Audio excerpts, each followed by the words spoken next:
What's going on, everybody? It's Samuel Akem here, and I'm back with another one. I appreciate you guys for tapping into another Akem's analysis. It's been like a week and a half since I have talked to my YouTube subscribers and my people, my viewers. So appreciate you guys for tapping back in. I appreciate you guys for staying locked in. I don't think it's been this long since I've dropped a video. I've been wanting to get behind the camera and talk about some FCS football. So we are going to be recapping. I'm going to be giving my thoughts about the Montana versus Montana State game, and then I'll be giving my thoughts about the Illinois State versus Villanova game. But me and Keenan will also be recapping the Montana season. So we'll obviously be talking about the Montana versus Montana State game, but then we'll also discuss kind of, how the season went for the Montana Grizzlies and what happens going forward. So if you guys are interested in seeing a more Montana-centered recap, go ahead and check out that video with me and Keenan. But we're here to talk about both FCS semifinals games. So we will get into that in just a second. Sportsbet Montana is the exclusive betting partner of Akem's Analysis and the Samuel Akem YouTube channel. They are also Montana's exclusive sportsbook for all your sports betting needs. Get tapped in with all the odds, spreads, or featured bets through Sportsbet Montana today. Your game, your bets, your state. Powered by the Montana Lottery. I know the last time I talked to you guys, obviously I did the live reaction, which was like 8 minutes.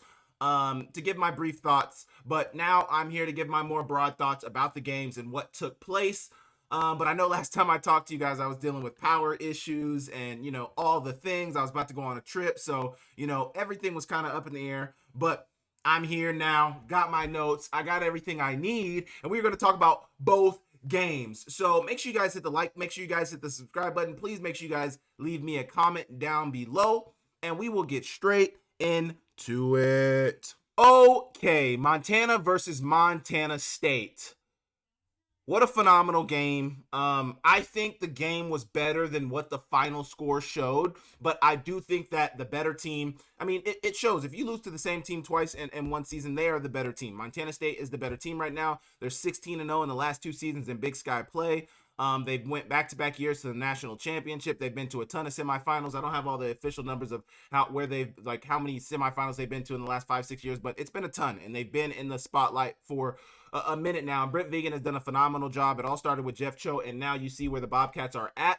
My first point I wanted to make, Montana State is unequivocally the better team, and until Montana commits more resources to the trenches, they will continue to fall short. Now, I know I'm kind of getting to this discussion a little bit late. Obviously, I had a few tweets, but I haven't really said much else about the game, about the Grizzlies, about everything else. And I know there's been a ton of conversation from Montana fans about what needs to happen with Montana going forward. Me and Keenan will get more broad into that about what we think needs to happen with the Grizzlies going forward. But, from where it stands right now, I think it's hard to say that Montana doesn't need to focus more on the trenches given what you have dealt with the last couple of seasons. Montana State is a better offensive line. They're a better defensive line. They have a better defense, and, they run a 4-2-5. Obviously, a lot of people can say what they want about the 3-3-5. I think there are some success stories with the 3-3-5, but I think the vast majority of the sample size that we have is that the 3-3-5 is not a successful defense unless you have the right pieces. Those right pieces I'm thinking of are Alex Gubner. In particular, you need a stalwart defensive tackle. You need I don't want to say generational defensive tackle, but you need a game changer at the defensive tackle position. I don't want to get too deep into that. Justin Lamson is a gamer in every sense of the word. He makes the plays that need to be made over and over and over. And that is why he is so successful. That is why he is very good for this Montana State football team. 13-19, 209 yards, 2 touchdowns, no interceptions. A key right there is no interceptions. He also had 10 carries, 43 yards, 2 touchdowns. That +1 run game that he's able to affect as a quarterback is very, very lethal. And, I just dropped a video actually before I started recording here to talk about that 3rd and 20 play that was, to me, the biggest play in the game. And it's so funny that when you look back at both Brawl of the Wilds from this season, the first one was 31-28. You could point to 3 or 4 plays that made the difference in that game. I would say in this Brawl of the Wild, although the final score was 48-23, you can really point to one play in that game that made all of the difference, and that difference being the 3rd and 20 play. You cannot allow that. You cannot allow that. And if you want to talk about the drive before that, where Montana State had the ball last, where they drove down the field, ate up like 7-8 minutes of game clock, 75 yards, 14 plays. Like, it was a grueling drive. They converted 3rd downs. It's the defense, man. And I don't want to have I told you so moment. I do not want to be like that. But I did say after that Idaho State game that I did not think this was a championship level defense. And yes, I was vindicated. Yes, I was right about that. But it's fixable issues that you see. I mean, rush lane integrity, terrible. The 3-3-5 has a lot to do with what we're seeing right now, but also just like recruiting. Depth is a major problem, I would say, with the Montana defense. You know, you have very, very good starters, very talented starters in the secondary. I would say, you know, at the linebacker position, in the secondary position, you have very talented starters if you're the Montana football team. But then you look on the front line, the defensive line. Your defensive line, although you did have first team defensive linemen, you know, you had first team players all over your team, first team all conference players, second team all conference players all over your team. They're not particularly impact players. And although they made impact against lesser competition, are those players making impacts in the games that matters? Kenneth Iden makes impacts in the games that matters. Zach Cruz makes impacts in the games that matters. Also, they are able to consistently stop the run in the games that matters. Montana is not able to do that, and I don't think it's all a talent issue. Although I do think the recruiting needs to be better. I think that one of the biggest issues with this game for Montana was the fact that they just didn't have the horses up front. They just didn't have the guys who were able to do it. Also, the scheme isn't advantageous for that as well. I don't want to gloss over this.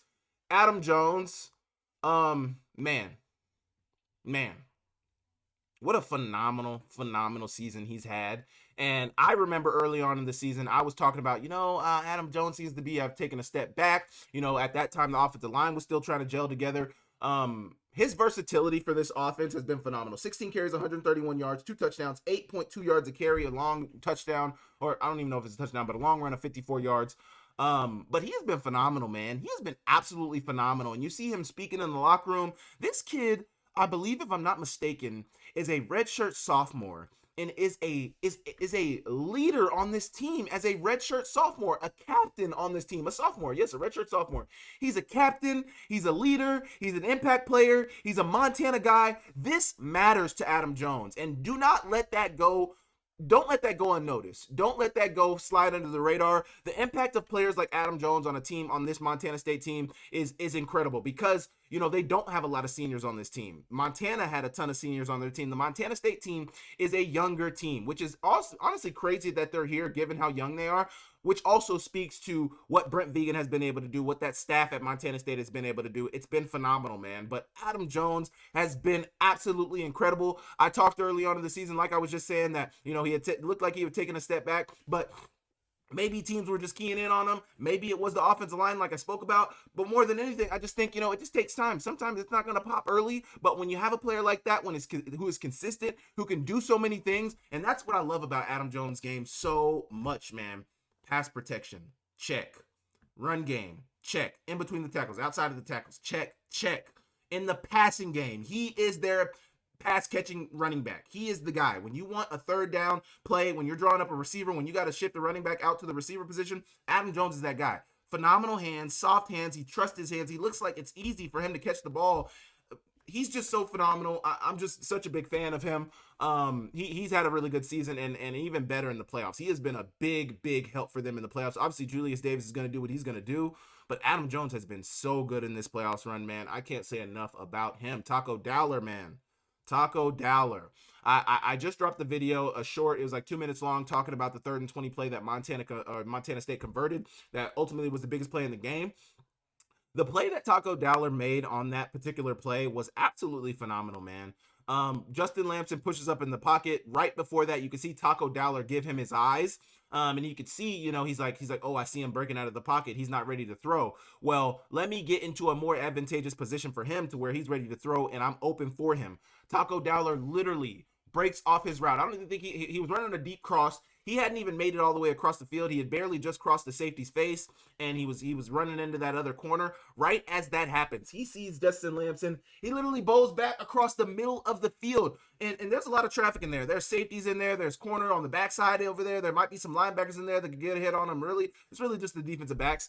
He made a phenomenal play, man, and Justin Lamson made a phenomenal throw, man. I mean, I just can't say enough. As much as this hurts for the Grizzlies, I mean, you got to think. I mean, a 13-0 season and your only 2 losses are to your rival. That is devastating. That is absolutely devastating. I mean, that of the worst case scenario you could have for a season, as good as this Montana season was, your only two losses being to your rival and your rival having a strong chance to win a national championship, that hurts. Nobody wants to go through that. Absolutely nobody wants to go through that. Let's look at the team stats to kind of see how things measured up. First downs, Montana State 23, Montana 20 or 18. Third down efficiency, Montana was 7 for 14, so about 50%. Montana State was 10 for 14, so significantly better. Total yardage, Montana State had 450. Montana had 347. Passing, Montana had 251. Montana State had 209. But Montana State only threw the ball 19 times. Montana threw it 42 times. On the ground is where you are going to get hurt against a Montana State football team. Montana had 96 rushing yards. 96 rushing yards. Obviously, you take Kali Ayat's sack yardage into that because Eli Gilman had one-on-one himself. But it was a very quiet one-on-one, and it wasn't a very impactful one-on-one. Montana State had 240. You cannot allow this Montana State team to rush for over 200 on you. It's going to make life very, very hard. Turnovers, each team had one turnover. Jabez Woods, the young freshman, had a fumble, and then Montana Ayat threw a pick six, and that pick six was particularly hurtful as well in a time where, you know, you're down in the game, but you're not down and out. But a pick six is really going to make life hard for you, and that's exactly what that pick six did. I think at that point, that pick six made it 41-23, if I'm not mistaken. But man, it was just after that touchdown, that 3rd and 20 touchdown, you could tell that everything was gone from Montana. Absolutely everything was gone from Montana. At that point, it was 27-23. Montana had battled back to take the lead. Their defense just allowed Montana State to drive down, take a ton of time off the clock, and then regain the lead. And then, you know, Montana goes 3 and out. I think Montana went 3 and out or something. And then Montana State gets the ball back, and it's, man, they were doing so good. And that's the thing that probably hurts the most for Grizz fans is because they were doing so well. Like, they looked so good up to that point. They looked like they were battling back. They looked like they had fought back but if we're being very honest, for much of that game, Montana, I would say for 3/4 of that game, Montana State was the better team. Montana State played like it. Montana had a brief period throughout the second quarter and at the beginning of the second half where they looked like they were equal or maybe even the better team. But Montana State made it known that no, absolutely not. We are the better team. We have played like it, and we are going to continue to play like it. And I think for Montana, you know, you got to go back to the drawing board. You got to look at what needs to be fixed, what needs to be changed. I think there's quite a few things for Montana that needs to be changed. I think they need to look at their recruiting. I think they need to look at their scheme. I think offensively the scheme is good. You know, with Coach Pease, I don't know how much longer Coach Pease is going to coach, but with Coach Pease there, I think he's always going to be able to get something out of this offense, especially when you got Kali Ayat. I think that's the biggest thing too for this Montana team is you have a quarterback. Having a quarterback makes everything much easier. Having a quarterback makes it so that you just have to build around that guy. You don't have to find that guy. Once you have that guy, it makes things easier. But want to get into my notes a little bit. On the 3rd and 20, I talked about that. This will go down as a great Montana team that ultimately fell short of their ultimate goal. Montana State has done a phenomenal job to get their team to this point, and Brent Vigen deserves a ton of credit for dealing with all these losses he did last season and still getting them to this point. That is a big point for me too. Can't be understated. Brent Vigen has done a phenomenal job, especially after, you know, the coaching carousel, what happened with Julius Davis after the Yale game. There's a lot that's been going on with this Montana State team this year, and they have weathered the storm. That comes with leadership. That comes with head coaches like Brent Vigen, assistant coaches that they have there that are able to right the ship and able to let guys know, hey, we are playing for something bigger than ourselves. We need to stay focused and we need to stay locked in on what our goal is. And they have done just that, man.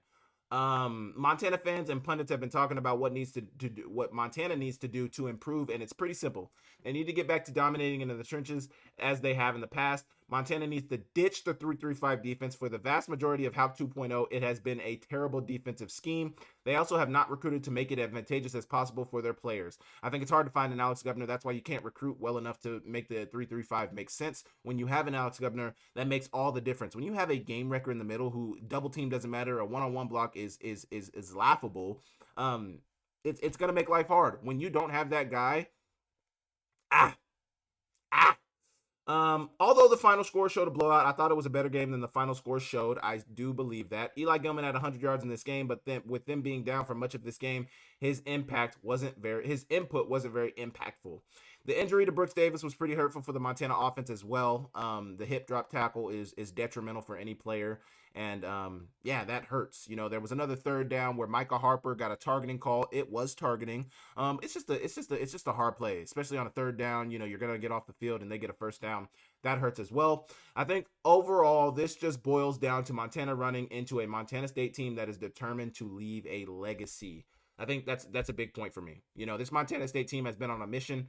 Um, they've been on a mission for a couple of years now. I think it started in 2021 when Tommy Mellott made it there as his freshman year. They unfortunately fell short last year. I think the final score to that game was 38-35. They were right there, but ultimately they ran into a North Dakota State team of destiny with Cam Miller at the quarterback position. This year they bring in Justin Lamson. The conversation is, they're losing a lot of pieces. How will they be? Will they be able to, will they be able to do the same thing that they did last year? Is Justin Lamson going to be the same as Tommy Mellott? It's impossible to be the same as Tommy Mellott. But, I mean, you look up 15 games into the season, and Justin Lamson has been absolutely phenomenal, man. He's been a gamer. He's made the plays. He's made the throws. He's been extremely, extremely efficient. He is going to take care of the ball, which is the biggest thing you need at the quarterback position. And he's just been phenomenal, man. He's just been absolutely phenomenal. I can't say enough. On the Montana side of things, I cannot believe Montana had a 4,000-yard passer. They had a 1,000-yard receiver, and they had a 1,000-yard running back, and it means nothing. It means absolutely nothing. They had a running back rush for over 1,400 yards. It means nothing. They had a receiver go for over 1,100, 1,200 yards. It means nothing. A 4,000-yard quarterback, and it means nothing. Defense wins championships. It has been that way, and it will always be that way. If you don't have a defense, you unfortunately are not ready to compete at the highest level. And although this Montana team was phenomenal, man, phenomenal, and that's the biggest thing for Montana is this can be fool's gold for the coaching staff of Montana. You can think, oh, we ran the 3-3-5 and we were right there in the semifinals about to make a national championship. Yeah, but no. No, you need to make changes. The 3-3-5 has to go. The 3-3-5 has to go. Now, do I think, now let me get into this a little bit. Do I think Coach Bobby Hauck needs to go? I am not ready to say that Coach Bobby Hauck needs to go. The reason I am there is because, yeah, you can say he's been close, but he hasn't been able to get there. But it's hard for teams to even be close. It's hard for teams to even be 13-2. It's hard for teams to make the semifinals. And Coach Hauck has done that a bevy of times now. People will counter that with, yeah, he's done it a bevy of times, but he's never won the national championship, which is a fact, an unequivocal fact. He has not won the national championship, and for some reason, that game has been evading him. South Dakota State, he ran into a very good team. His team didn't show up. They lost that game by 23-20. That was a very winnable game, in my opinion. You go back to 2009, they lost to Villanova. You go back to the year before that, I think they lost to Richmond. You go back to 2004. I don't know the exact games. 2009, James, they lost. They've always lost. They've never been able to get there. And I don't know why, man. I don't know why, but I don't think because the thing I will say, and Andrew Schmidt made a phenomenal point. He said that Montana State made changes. Rob Ash was the winningest coach in Montana State history. He had won a ton of games, but he was very unsuccessful against the Grizzlies. He was very unsuccessful against Montana.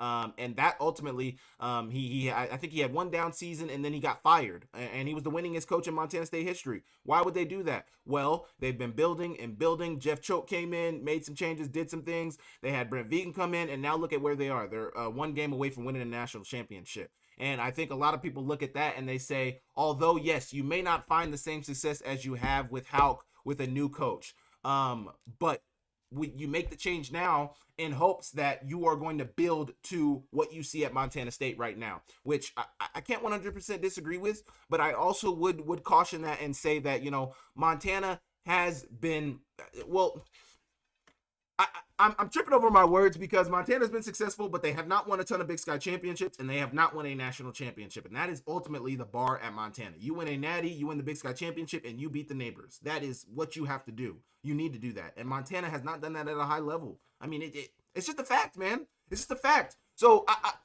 but I'm not ready to say that Hauck needs to go. I'm not ready to say that Hauck needs to go. I think the biggest thing that Hauck needs to do is be very reflective on this season and really look in the mirror and say, where are we really falling short at? I think one thing Hauck has been a staple of Hauck is that he's kind of stuck in his ways. He's not willing to change. He doesn't like change. He's very loyal to his coaches. And I don't necessarily think the coaching staff is the 100% issue. I think it's the scheme, you know. I think you need to run a different scheme. I think you need to get out of your own way, stop butting into the defense, and let them run the 4-2-5 and recruit with the 4-2-5. You know, I that is the biggest point to me. This defense is not good. It's not. It's not. And that's my biggest point is I don't think Haupt needs to go. I think the scheme needs to go. I think you need to make some wholesale changes. I think you need to recruit better as well. You know, I see a ton of players out here on the open market and the transfer portal market that can make this team better. I think one of the things you need to do as well is high school recruits are not just going to come to Montana because you are the Grizzlies. You need to recruit them. You need to make them think, you need to make them know that you want them there, that it matters for them to be there, that you care for them to be there, that they are going to be a coveted player in your program. It has not been that way for Montana recruits, and that is why you are losing the recruiting battle, and that is why Montana players are the biggest impact players in the brawl. Adam Jones, 16 carries, 131 yards, 2 touchdowns. Their leading rusher. Taco Dowler, 5 receptions, 125 yards, 1 touchdown. Their leading receiver. Cole Taylor. I don't know where Cole Taylor is from, actually. I don't think Cole Taylor is a Montana guy, though. I don't think he is. No, he is. Great Falls. So let's do it again for the defensive side of things. Cole Taylor, 8 tackles, total tackles, 7 solo. Your leading tackler. The second leading tackler, Kenneth Iden, 6 tackles, 3 solo, 2 tackles for loss. A Bozeman guy. Cole Taylor says he's from Great Falls. I mean, dude, the biggest players on the defensive players, the biggest players are Montana players. The receiver, biggest player, the most impactful player was even the second leading receiver. 2 receptions, 36 yards, 1 touchdown. Rocky Lencioni, who's been phenomenal this year. Rocky Lencioni has been absolutely phenomenal. I hope Montana State is able to retain him because I know a ton of schools are probably going to try to leech him off of the Bobcats. They need to hold on to him. He is very good, and man, and the throw that Justin Lamson made to him on that vertical, oh my gosh, man, what are we talking about? Phenomenal. But yeah, Montana needs to make some changes with the recruiting, man. They got to be better recruiting. They absolutely have to be better recruiting. I don't want to be on this for too long. Montana State is going to the national championship. I will be in Nashville. So make sure you guys come see me in Nashville. It's going to be a phenomenal weekend. I cannot wait. But we will be previewing the game as we always do on Thursday. So I'll drop my preview, and then we will be in Nashville. So I'll see all you Bobcat fans in Nashville with Skyline Sports. We'll be covering the game. Montana fans, thank you guys for tuning in this season. Obviously, I'll be dropping a ton this offseason. I'll be talking about, you know, what each team needs. I've been keeping a track of what's going on in the transfer portal. So I will be tapping in with that when the offseason comes and saying what all teams are losing. Obviously, I think they get a week after the national championship for the 2 natty teams to jump in the portal. But January 2nd is fast approaching. It's this week on Friday. So that's when the transfer portal will close. So it's a big week for a lot of these teams, hoping that they're able to retain their players. I know Dezell Wilkinson from Montana just jumped into the transfer portal. That is the only, I think they had a couple of DBs, Justice, they had a couple of corners up in the portal too, but we'll be talking about that as the offseason comes. We'll be previewing the national championship on Thursday, so make sure you guys tune in for that. But that's the Montana versus Montana State recap. So let me know what you guys think about that, and I will move on. L&M Fine Jewelry isn't just sparkle, it's tradition, commitment, and Montana craftsmanship you can count on. Whether you're celebrating a touchdown, an anniversary, or a new beginning, we've got the jewelry that makes every moment golden. Located on American Way in Missoula and Main Street in Kalispell, we're ready when you are. L&M Fine Jewelry is the official jeweler of Akem's Analysis and the Samuel Akem YouTube channel. Make sure you guys go check them out for all your diamond needs. L&M Fine Jewelry, your diamond destination. Okay, Illinois State versus Villanova. This is a case of an Illinois State team that is playing with immense confidence, and they have been firing on all cylinders and making plays. If there was an all-playoff team, Daniel Sobkowitz would be the headliner and maybe even the MVP, in my opinion. He has been the number one reason why Illinois State's offense has been so good. Tommy Rittenhouse, we can't look past Tommy Rittenhouse. Tommy Rittenhouse has been phenomenal, and Daniel Sobkowitz has to have somebody throw him the ball. Tommy Rittenhouse has been throwing the ball to Daniel Sobkowitz. He hasn't been particularly efficient throughout this playoffs run, but, you know, he's made plays. Tommy Rittenhouse has been a gamer. He has been a gamer. And if we ever got a game between two gamers, because Tommy Rittenhouse, let me look at the numbers right now. I got the team stats pulled up. Let me pull up the box score stats. He was 18 for 38. So I think that's below 50% completion percentage, but that does not matter. He threw for 251 yards. He had 2 touchdowns. He did throw an interception, but another big thing, Victor Dawson, man. And this, I mean, it's crazy to think that the 2 playoff teams have a number 1 receiver, have a stalwart running back. Montana State has 2 stalwart running backs, and then they have a quarterback who I would say both are gamers. You know, Justin Lamson is 100% the better quarterback in the national championship game, but do not sleep on Tommy Rittenhouse. He has made plays, and he has been a giant slayer, man, particularly with that North Dakota State game. Threw 5 interceptions and still was able to stare down the barrel and make the plays in the end to get them over the hump. Phenomenal, man. Phenomenal. But Daniel Sobkowitz, 18 touchdowns on the season. Are you freaking kidding me? What? That is ridiculous, man. Absolutely ridiculous. He has been phenomenal. Villanova was good, but they just didn't have enough offense when it came down to it. Yeah, they just, when Villanova, and this is the biggest thing I mentioned, Villanova without the run game, their offense wasn't strong. You know, they only ran for 101 yards. They ran it 24 times. Another thing with that, when you're not possessing the ball a lot, that is going to make life hard. That is just going to make life difficult for you. And what Villanova didn't do in this game was they didn't possess the ball particularly long. So that just made life extremely difficult for them. Extremely difficult for them. So that was one of the biggest things. If you look at the time of possession in this game, let's look at it. Time of possession, Illinois State, 39 minutes and 43 seconds. Villanova, 20 minutes and 17 seconds. Illinois State possessed the ball for 20 minutes longer than this Villanova team. You can't win a game like that. You cannot win a game like that. And then you're allowing their number 1 running back to rush for 155 yards. I mean, he was gashing them. He finished with 4.6 yards a carry, but he had a ton of long carries for 10, 15 yards. I mean, he was just gashing them, man. Victor Dawson has been phenomenal throughout this playoffs. And their defense, Illinois State's defense has made the plays, man. They've made the plays that they needed to make when they needed to make them. Let's look at the team stats. 26 first downs for Illinois State, 15 for Villanova. 11 for 20 on third down for Illinois State, above 50%. For Villanova, 1 for 10 on third down. So that's 10% conversion rate. 1 for 1 on fourth down for Illinois State, 1 for 2 for Villanova. Total yardage, 426 for Illinois State, 300 for Villanova. Passing yardage, 251 for Illinois State, 199 for Villanova. Both quarterbacks were not very efficient. 13 for 30 for Pat McQuaid and 18 for 38 for Tommy Rittenhouse. Neither very efficient. Both threw an interception. 6.6 yards per pass. Rushing, Illinois State 175, Villanova 101. Penalties, 2 for 20 for Illinois State, 6 for 46 for Villanova. They had a roughing the kicker that was pretty detrimental for them at the time of the play. But, you know, Illinois State didn't blow them out. They won by 2 scores, but they made the plays that they needed to make, and their defense played exemplary. Now, Illinois State's got a very daunting task in the national championship, and we will talk about that in my preview coming up later this week. But, man, hey, it's going to be a tough journey for the Redbirds this weekend. We will see what they look like. Defensively, Villanova's defense had held it down for them throughout most of this playoff run. They did not show up in this game, unfortunately. Shane Hartzell showed up. Shane Hartzell, man. I cannot say enough about this dude for Villanova. Dude, 17 total tackles, 4 solo, 1 sack, 2 tackles for loss.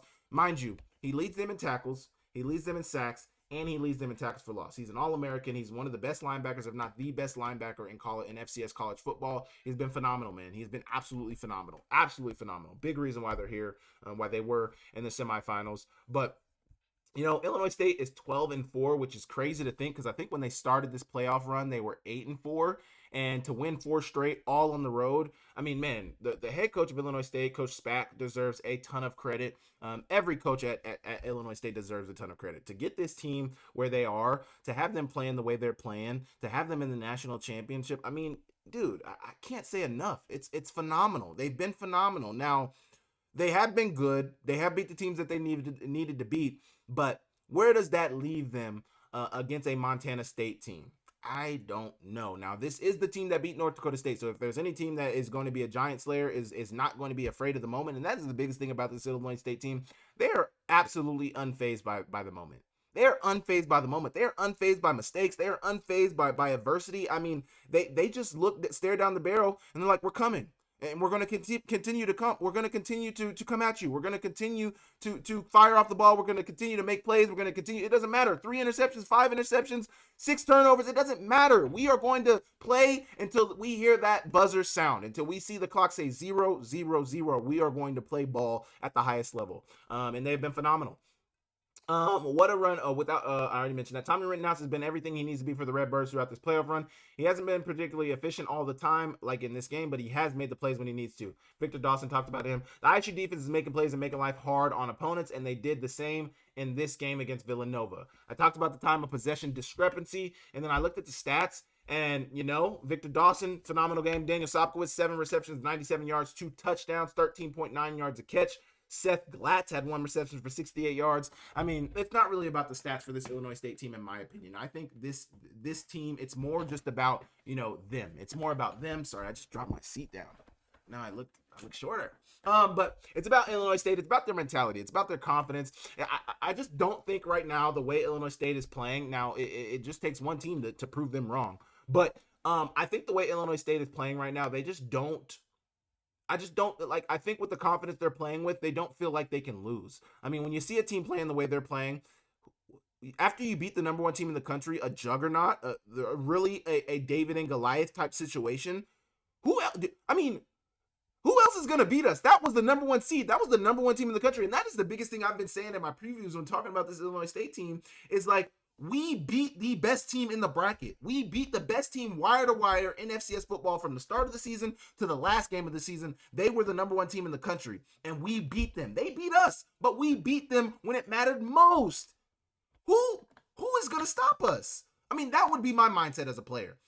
There's nobody who's going to measure up to them. Nobody. Now, Montana State would have some words for that. I 100% think Montana State would be able to stand on the same field as North Dakota State and go toe-to-toe with them, but that's a different discussion for a different day. Right now, we're talking about Illinois State, and Illinois State is of the mindset that we beat the best team. Who is going to beat us? You have to beat us. Yeah, like we're the underdog. Yeah, we're unseeded. Yeah, we lost 4 games in the regular season. Yeah, we're one of the last teams into the playoff. Yeah, whatever you want to say. You have to beat us. You have to play 60 minutes and come out on top against us, and that is, man, we're playing with a ton of confidence. I also have to mention my favorite strength and conditioning coach of my entire career. Matt Nicholson is the strength and conditioning coach at Illinois State. Love that guy to death. He's been phenomenal for me. He was phenomenal for my career. He knows his stuff. Coach Nicholson absolutely knows what he's doing. I cannot wait to see him in Nashville. Man, he's phenomenal, and I'm just so happy for him because I don't want to get into too much, but the way he left Montana was a little bit unsavory. I don't know if he particularly wanted to leave Montana, but he didn't have necessarily autonomy over what he was doing at Montana. So I get that as a coach, and he decided to go somewhere else. It's been phenomenal for him. It's been a match made in heaven, and now he's coaching a team in a group that is in the national championship. You can't say enough about it, man. You absolutely cannot say enough about it. Love that for Coach Nicholson. But this Illinois State team has been phenomenal. They've been really, really good. You cannot say enough about them. They are a really good football team, and it is going to take a 60-minute football game for a team to beat them. Now, I'm not saying that these guys are unbeatable. And sorry, Redbird fans, for you guys that are watching this, but I don't know. We will see for the national championship. I will get into the numbers and look at it more as I preview it on Thursday. But phenomenal game from Illinois State versus Villanova. Phenomenal playoff run for them. They are in the national championship. Nobody can take anything away from them for that. They made it to the national championship with unbelievably low odds. If you would have picked them to make the national championship and you put, say, $1,000 on it, you'd probably be sitting pretty good right now. But yeah. So you guys let me know what you think about this Illinois State versus Villanova game in the comment section down below. And I will move on. Drink a beer and support a Grizz athlete. DraftWorks is a longtime favorite of beer enthusiasts across the Treasure State, and DraftWorks has created a sessionable, delicious lager that donates part of every sale to the name, image, and likeness efforts at the University of Montana. Up with Montana Lager is a crisp, effervescent beer that pours pale straw in color and greets you with an inviting malty aroma. And it's crafted with Grizz athletes in mind. If you're headed to the tailgate or stocking up to watch football, give back to the NIL Collective at the University of Montana by drinking Up with Montana Lager, proudly created by DraftWorks Brewing. Okay, I want to thank you guys so much for tapping into the channel this week. Make sure you guys tune in on Thursday for the national championship preview. Also, make sure if you guys see me walking around in Nashville at the game, if you guys see me at some of the media things, come holler at me. Me and the Skyline crew will be out there. It's going to be a phenomenal weekend. I cannot wait to talk about these two phenomenal teams. I just can't wait. It's exciting. This is going to be my first FCS national championship game. I've never been to one, so it's going to be phenomenal. For anybody who's watching this whose team is not into the bracket, I want to thank you guys so much for being in my channel. I appreciate you guys so much. My channel has grown a ton this year. We're going to continue to grow. We're going to continue to push the envelope. I'm going to continue to grow in this space, and I just appreciate all the support. I appreciate all the love you guys show me. I appreciate you guys looking forward to my videos. I appreciate you guys subscribing, having the notification bell turned on, all of it, man. It's been a phenomenal year, and I would not be doing this if it weren't for you guys. So thank you so much for what you guys do, for your support, and for just being here with me. But I will be in Nashville this weekend, so make sure you guys come check me out. If you see me out in the wild, come say what's up. It's been a phenomenal season. It's going to continue to be a phenomenal season. I can't wait for the national championship game.